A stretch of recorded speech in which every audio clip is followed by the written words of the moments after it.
నా పేరు అంజయ్య. నాది వికారాబాద్ జిల్లా మోమిన్పేట్ మండల్ చంద్రాయనపల్లి విలేజ్. గతంలో నుంచి నేను యాక్టివ్గా బాగానే ఉంటే 2 ఇయర్స్ బ్యాక్ కొద్ది నరం బ్లాక్ అయింది అని చెప్పి సంగారెడ్డి హాస్పిటల్ వెళ్ళింటి. హాస్పిటల్ పోతే ఒక ట్యాబ్లెట్ ఇచ్చారు. ట్యాబ్లెట్ ఇస్తే వాడినంటి. అంతకే రికవర్ అయింది. అంత పెద్ద ఎఫెక్ట్ కనిపించలేదు. ఆ తర్వాత మామూలుగా నా పనులు నేను చేసుకుంటూ నడుచుకొని గట్టిగా అన్ని విధాలుగా ఉండి అనుకోకుండా 6 months బ్యాక్ ఆటోమేటిక్గా ఎడమ కాలు ఎడమ చేయి నిదానం నడుస్తుంటే పని చేయనట్లు అనిపిస్తే అరే ఇది ఏమోలే ఎందుకో బరువు తిమ్మిరి వాడుతున్నాయి కదా, కొందరికి అవుతుంటుంది ఇక తిమ్మిరి వస్తుంటుంది కదా అని చెప్పి నేను కొద్దిగా నెగ్లెక్ట్ చేసిన. ఈరోజు వస్తే రేపటి పొద్దున్న కల్లా చేతి చేతి బరువు స్నానం గిట్ట చేసుకునికి రాలేదు, కాలు కూడా నడవనికి రాకపోతే ఇక్కడ ఒమేగా హాస్పిటల్ చందనగర్ వచ్చి మనకు శిల్పారాణి మేడం దగ్గరికి వచ్చి లైట్గా నడవనికి కూడా రాకపోతే మేడం దగ్గరికి శిల్పారాణి మేడం దగ్గరికి వస్తే సజెషన్ ఇచ్చింది, నీకు ఇట్లా పెరాలసిస్ అటాక్ అయింది, దానికి ట్రీట్మెంట్ కావాలి, లేకపోతే ఇంకా ఎక్కువ అయ్యే పరిస్థితి ఉన్నది కాబట్టి మీరు అడ్మిట్ కావాల్సి వస్తుంది. మరి అవుతారా అంటే సరే మేడం ఇక తక్కువ అయితే అవుతా అని చెప్పి అడ్మిట్ అయినా. ఒమేగా హాస్పిటల్లో అడ్మిట్ అయితే అడ్మిట్ అయ్యి దాని మీద బెడ్ మీద ఉంటే కనీసం బెడ్ మీదకేని కిందికి కాలు పెట్టి కూడా నడవనికి రాలేదు, చేతి మీదికి లేపనికి రాలేదు, ఇట్లా కనీసం ఏం కూడా చేయడానికి రాలేదు, ఇట్లా ఫోన్ కూడా పట్టుకునికి రాలేదు, మీదికి లేపనికి రాలేదు, కాలు కూడా కింద పెట్టడానికి రాలేదు.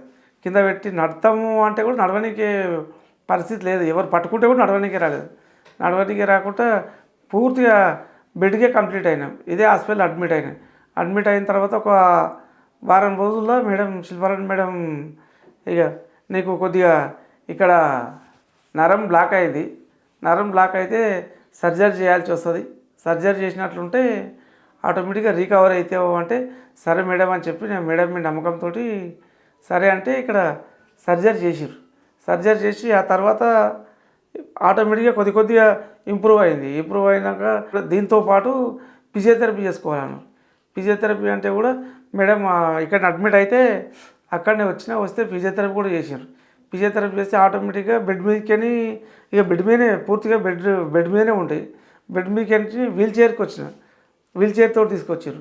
నిదానం వీల్ చైర్ తోటి ఫిజియోథెరపీ మేడం పక్కకు పట్టుకొని ఇట్లా కాదు కొద్దిగా ఒక అడుగు పెట్టు అని చెప్తుంటే నిదానం స్టార్ట్ చేసి ఇంట్లోకి మినిమం వారం 10 రోజుల్లో మనకు ఒక్కొక్క అడుగు స్టార్ట్ అయ్యి ఒక మనిషిని బ్యాలెన్స్ పక్కకి నిలబెట్టుకొని పట్టుకొని నిదానం నడుచుకుంటూ ఒక్కొక్క అడుగు పెట్టి ఆ తర్వాత నిదానం నా అంతటా నేను నడవగలిగి ఫిజియోథెరపీ మేడం కూడా ఇది కంటిన్యూ చేయాలి ఫిజియోథెరపీ అని చెప్తే ఇంటికాడికి పోయిన తర్వాత ఇక్కడ హాస్పిటల్లో కూడా వారం 10 రోజులు మళ్ళీ వచ్చి ఫిజియోథెరపీ చేయించుకున్నాం. ఇక స్పెషల్ ఫిజియోథెరపీ కోసం శిల్పారాణి మేడం చెప్పింది, ఇక పరిస్థితి నీకు 100% ఇది సర్జరీ అయ్యింది కాబట్టి నీకు రికవర్ అవుతుంది, బేబీ గారు ఉండు అంటే అదే నమ్మకంతో ఉన్నా.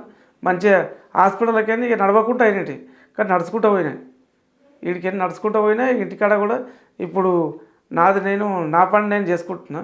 నేను బయటికి కూడా పొలం మా దగ్గర వ్యవసాయం ఉన్నది, వ్యవసాయ పొలం కూడా పోతున్నాం, చిన్న పనులు చేస్తున్నాం, వ్యవసాయ పొలం పోతున్నాం, డైలీ 2 కిలోమీటర్లు వాకింగ్ కూడా చేస్తున్నా. ఎలాంటి ప్రాబ్లం లేకుండా అయితే ఇప్పటివరకు అయితే బాగానే ఉన్నది.